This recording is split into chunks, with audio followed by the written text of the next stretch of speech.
a few tricks of the trade in terms of adding value to your development site. I'm Nicholas Woolwork, CEO of Redbrick and PropertyForum.com, and I'm joined today by John Howard, experienced developer and investor, to discuss some of the things that he's done and that we've kind of found over the years of investing and developing that have helped us gain more value, more GDV to our sites. So John, we actually start off with these mezzanines, and I think mezzanines are a great way to add value. You know, if you've got the height, this is an office to residential conversion, one of the biggest being documented currently in the UK at 30,000 square feet, be 106 lettable rooms at the end of it. But we found some extra rooms up here, above us, 2.5 square metres, which is above the minimum required. So, we're going to get, I think, 4 extra rooms up here. And that adds real value to the site for going for volume. Have you managed to do any mezzanines? Have you found opportunities for that? And if not, what other kind of tricks have you found to make some extra cash along the way?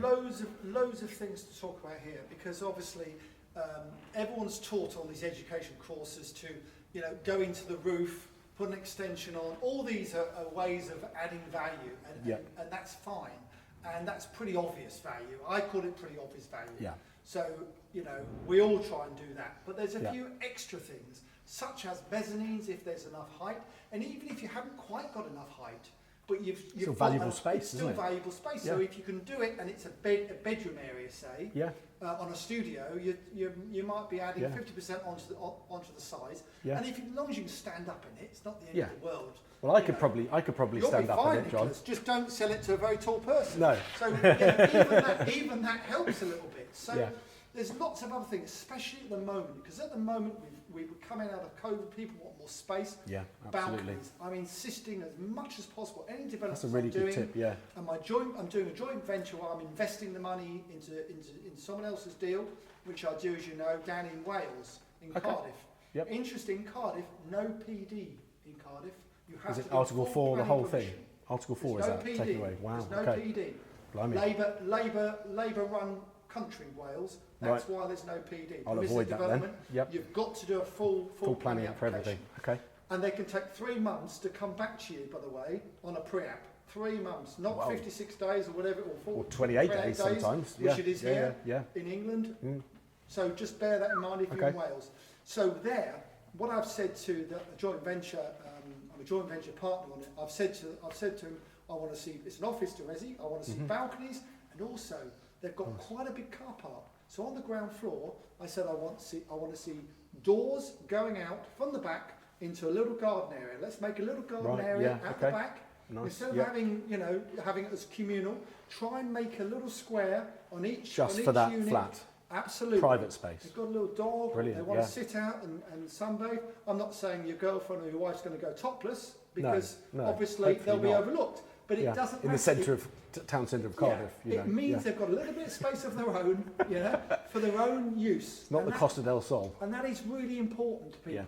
Especially now, much more so than ever. So balconies, if you can do them, outside space, if you can create a bit of garden, they're two things that are really, really important. Of course, if you've got a big one-bedroom flat, the obvious thing, or big house, you can add a few more. If you can add an extra bedroom, extra room, partitioning off, then do so. But don't make them too small.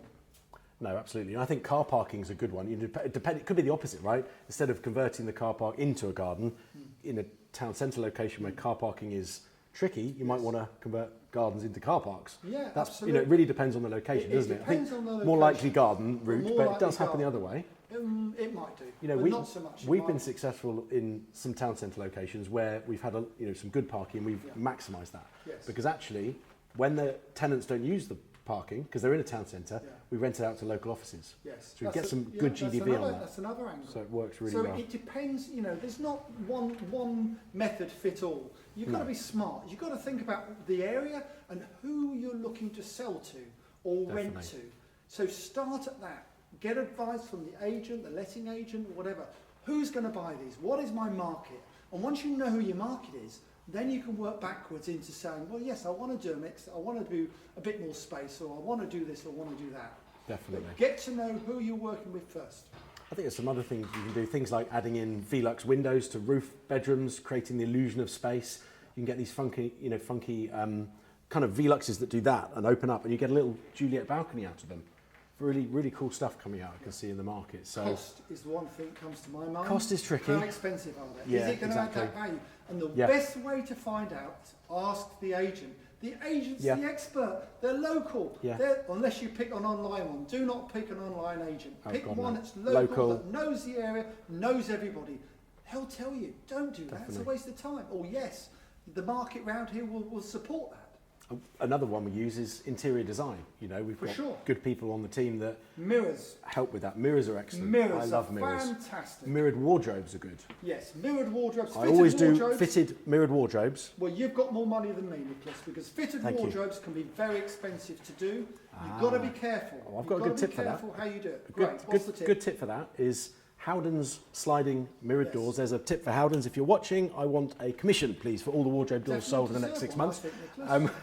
But you do an end panel with the walls. So you find the corner of the room, just a simple end panel, 2 shelves in it, and the hanging rail, and the 2 doors, which are on runners. Brilliant. Cheaper than a 300 quid freestanding wardrobe. Brilliant. And that's the best way to do it. And it's robust, it doesn't break, it's maintenance free. You know, someone might crack it, but then that comes off their deposit. But freestanding, self-flat packed, useless in 2 or 3 years, aren't they? So that's another good one. But the other thing, mirrors in bathrooms. If your bathroom's small, the mirrors are so cheap. Put a big mirror up. Don't bother with a little one. Put a big one up where the bath is, or above the bath, or whatever. People love mirrors, and it gives that illusion of being bigger. With more voluminous. The other thing is solid doors. Solid doors aren't hardly any more expensive than cheap, really cheap, I call them paper doors. They're not, but they're virtually paper mache doors. They are, with like the cardboard in the middle. I like solid doors, not a lot more in money, and I like good door furniture. Don't go for the cheapest, go for slightly more expensive, and when the door shuts, I want to hear it clonk. Good shout. So when you walk in, feels quality. It feels quality. And with carpet, the one trick with carpet is you don't need to go mad on cost of carpet, but you put some underlay in. Good quality underlay. Put some underlay in, you feel like you're on Axminster. I like that. Okay. And you're not. But it's all about impression. Definitely. And when you walk in, it needs to have a wow factor. Don't put it on the market before it's ready. No one's going to buy it. No one has the vision, do they, actually? No one's going to buy it. Really hard to sell. No one can buy the thing before it's finished anyway. No, so why lose that impact? Wait till it's finished. Be brave. Don't go too soon. Wait till it's finished. Make sure the agent is spot on and ready to market it. Have an open day or open morning. Open days, by the way, get some fizz. No more than 2 hours, because you want people buzzing, running around the place, falling over themselves, seeing the competition. Exactly. Yeah, I like that. Be disciplined, be patient, and wait till it's absolutely right. And when it's right, I mean the garden as well. Don't market it before the garden's finished and tidy, and the builder's got to skip there still. You've done a full builder's clean. It's immaculate. The whole thing. I like that. And sell it the first weekend it's on the market.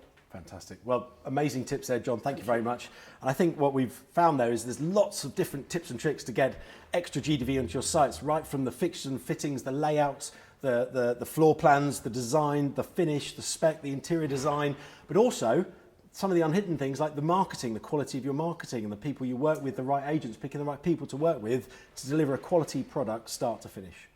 Hope you've liked this video. I'm Nicholas Woolwork, CEO of Redbrick and PropertyForum.com. If you'd like to work with me on any kind of JV basis, any mentorship basis, please reach out. If you'd like to invest with me hands-off into my development company, Redbrick, I can also help you do a hands-off investment. If you'd like to speak to John, please reach out to John at johnhoward.com. Is that correct, John? Yeah, John Best Howard, way to find you. propertyexpert.com. Yeah. Perfect. Well, thanks for your time. Thanks very much again for your time. Hope you've liked this video, and we'll see you on another video very soon. Don't forget to subscribe. Take care. All the best. Bye-bye.